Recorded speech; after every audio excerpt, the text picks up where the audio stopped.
l'idée, c'est de passer à l'étape d'après. Le ministère n'est pas une boîte IA native, si on peut le dire comme ça.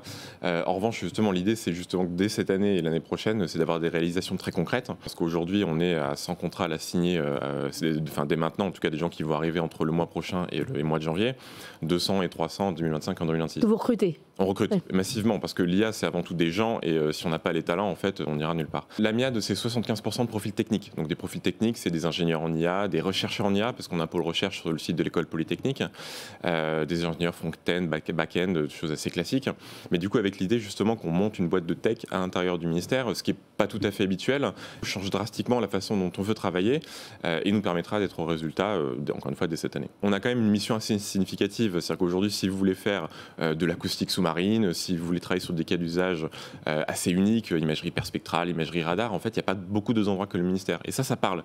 Et donc, ces investissements, ils sont avant tout humains. C'est-à-dire que quand je disais qu'on recrute des talents, la réalité, c'est qu'il y a énormément de choses déjà qu'on peut faire en interne et pour conduire en propre au sein du ministère. Ensuite, sur les budgets qu'on a, je pense qu'on peut toujours faire plus, mais déjà, si on arrive à dépenser l'argent qu'on a efficacement, et évidemment qu'on va le faire, on va pouvoir produire déjà pas mal de choses et réfléchir à ce que sera la suite.